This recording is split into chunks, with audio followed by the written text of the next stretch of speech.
Chris Sutton has named 3 players that RUBEN AMORIM must work closely with as he looks to establish his strongest Manchester United starting lineup.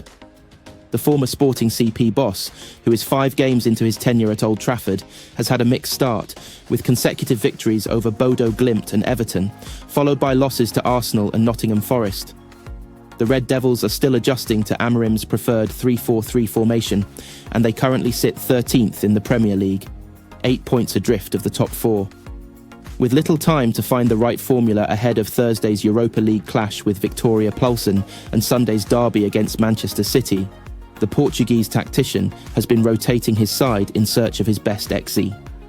However, Sutton remains unconvinced by what he's seen. Speaking to Spaceport Sweden, as quoted by The Mirror, the former Chelsea and Blackburn Rovers striker was asked to name 3 players whose futures seem secure under AMORIM. "Your glass half empty. There aren't 3 names," said Sutton. The 3-4-3, to implement that, they're playing 3 games a week at this moment in time. It's really difficult for them.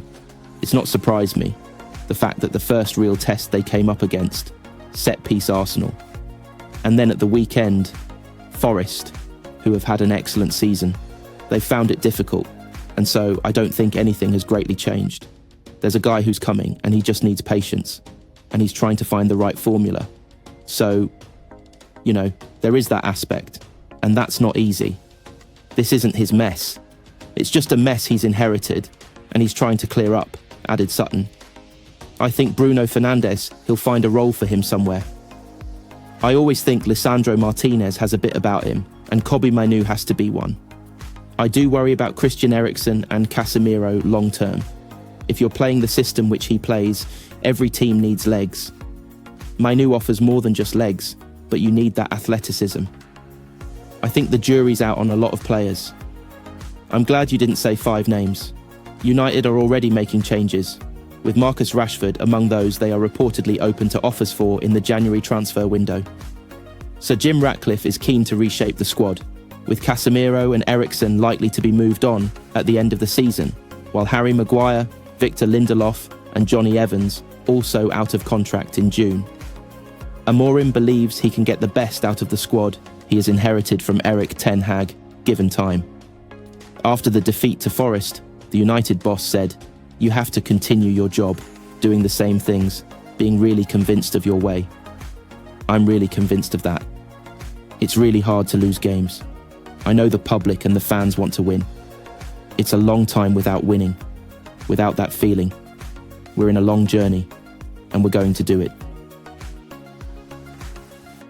RUBEN AMORIM watched on at Carrington as an almost fully fit Manchester United squad trained ahead of Thursday's Europa League clash with Czech outfit Victoria Plzen. United fly out on Wednesday afternoon as they seek a 3rd consecutive win in the competition that would see them close the gap to the top 8 and the automatic qualifying spots for the last 16. Only Luke Shaw was missing from the training group as the injury situation at the club finally abated. As per UEFA guidelines, the media were invited in to see the first 15 minutes of the session. The section of open training we were permitted to see was taken up entirely by rondos, and while there were plenty of coaching and fitness staff out on the grass, AMORIM stood alone, distant from the fun unfolding in front of him. Coaches won't learn an awful lot from watching a rondo, and AMORIM was happy to let other staff members observe the 2 groups of outfield players going through the drill. AMORIM stood alone, maybe 20 yards away from the rondos. When the sessions really get going, the head coach becomes a central figure, talking players through drills in his 3-4-3 shape, but when time allows, he is happy to step back. It was noticeable how many staff members were at the training session compared to Erik Ten Hag. Under the Dutchman, there would generally only be the first-team coaches out on the grass, but on Wednesday morning, there were 17 different staff members out, including goalkeeping coaches Jorge Vital and Craig Mawson, who were taking the keepers in a separate warm-up drill. All of AMORIM's first-team staff were on the grass, but they were joined by a cast of extras, all with a designated role to play in part of the session to come. They stood around in small groups talking, and it was unusual to see quite so many staff members around a training session. It was a regular complaint during the Ten Hag era just how tardy the timekeeping around open training sessions was. On at least one occasion this season, the players only emerged an hour after the media had been told it would begin. That might seem like a minor complaint, but it also paints a picture of a tardy and lax attitude, and fuels the idea that United simply weren't across the details when Ten Hag was in charge. That has changed now. On Wednesday, the players were out at the exact time the session was due to begin, and things ran like clockwork. The energy and enthusiasm are always high during the pre-session rondos, and that was no different on Wednesday. In one group, Lisandro Martinez went to the ground to fly into a sliding tackle as he tried to win the ball, showing that aggression is on show on the training pitches as well as in matches. Casemiro was loudly counting the number of passes in his group. After one controversial decision, Martinez and Bruno Fernandes lifted Tyrell Malacia off his feet and plonked him into the middle. It was a rare session across the last 18 months in that it didn't feature any academy youngsters who have regularly made the numbers up under Ten Hag and AMORIM. Most of them played at Old Trafford on Tuesday night as the under-19s crashed out of the UEFA Youth League, but they also weren't needed in the first-team squad as the injury situation finally begins to improve. Shaw was the only first-team player absent, which meant a 25-man group could train without the need to boost numbers from the academy. Ethan Wheatley made his Manchester United senior debut against Sheffield United in April. Wheatley wrote himself into the club's history books by becoming the 250th player from the academy to make a senior bow, but he will want to be remembered for more than that. Wheatley started for the under-19s against AZ Alkmaar in the UEFA Youth League on Tuesday, and his next steps must have crossed his mind as he entered an almost empty Old Trafford. Around 300 supporters braved the cold to attend the game, and Wheatley was the only youngster on the pitch who knows what playing in front of a sold-out Old Trafford feels like. Wheatley will want more of that feeling. Playing at Old Trafford is special regardless, but performing in front of a sell-out crowd is a unique opportunity for academy players, and Wheatley might have to push for a loan in the January transfer window to continue making inroads to the first team. RUBEN AMORIM wasn't among the United club staff who attended Old Trafford, and a source has admitted he's not had a chance to watch an academy fixture due to his busy schedule. The presence of AMORIM would have given Wheatley an added incentive to impress against AZ, but his reputation remains high among academy coaches following a promising 2024. Wheatley also didn't have too much to feed off against AZ. The Dutch side flew out of the traps and created two great chances within the first few minutes, but the game settled into a steady rhythm, and United's best chance of the first 45 minutes fell to the head of Amir Ibrahimov. For context, Ibrahimov has heart in abundance, but was the smallest player in a red shirt. His header was tame, and it might have been a different story if Wheatley had connected. United's coaches felt Wheatley massively improved last season and really stepped up in quality, which made a debut possible, and staff were also happy with how he adapted to playing across multiple teams, U18S, Under-21S and First Team, and multiple different competitions. Wheatley grew into his body after what a source described as diligent work in the gym, with strength and conditioning coaches, and Travis Binion said he had the perfect number 9 frame.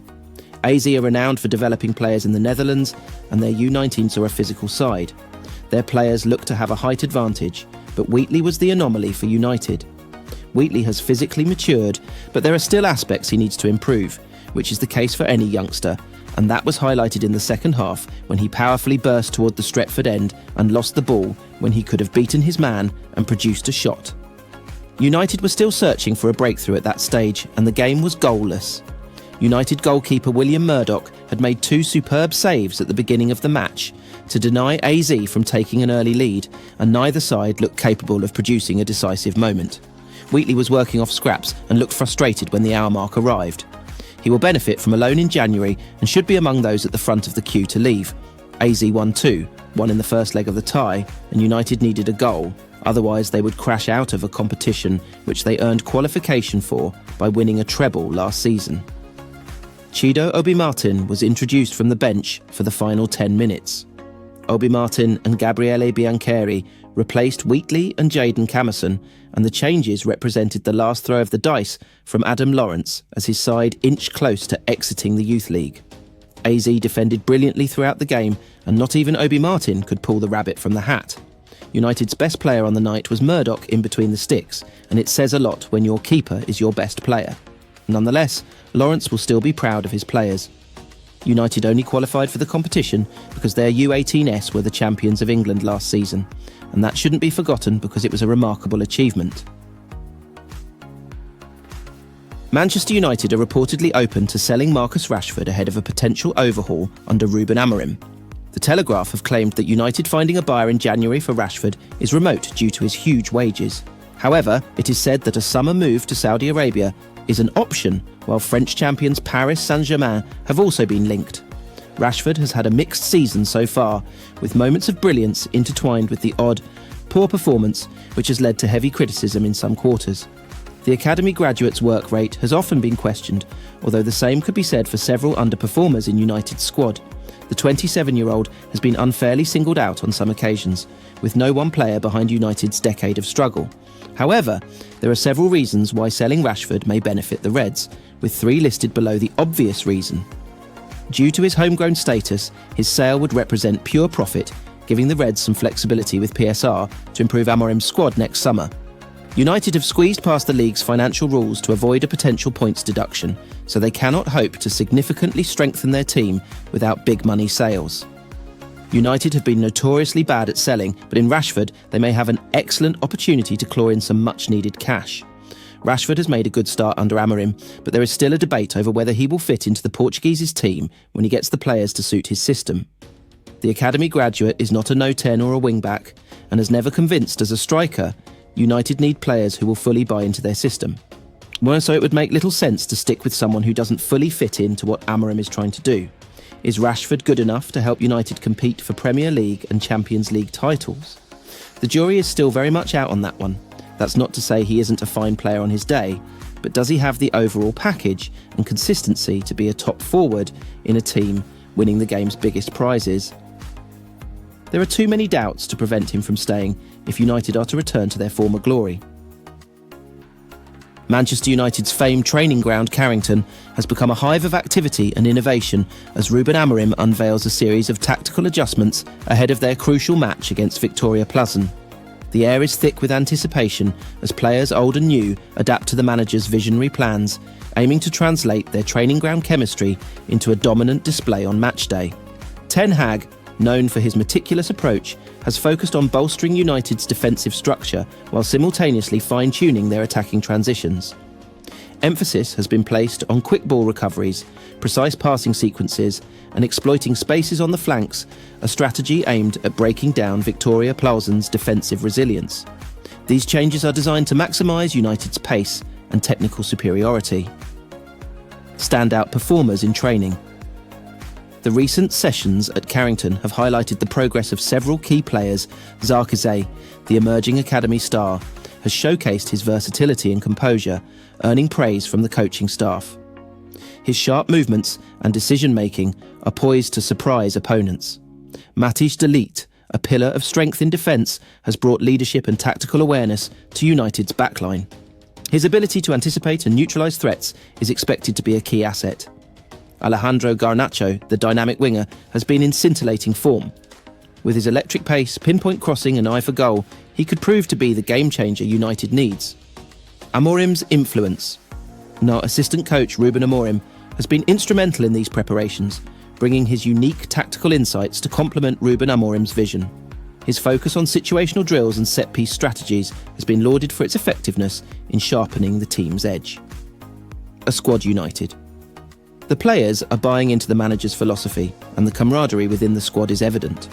Training sessions have been described as intense yet enjoyable, with a shared sense of purpose driving the team forward. As the countdown to the Victoria Pleasant clash continues, the question on every fan's mind is whether these innovations will translate into another memorable performance.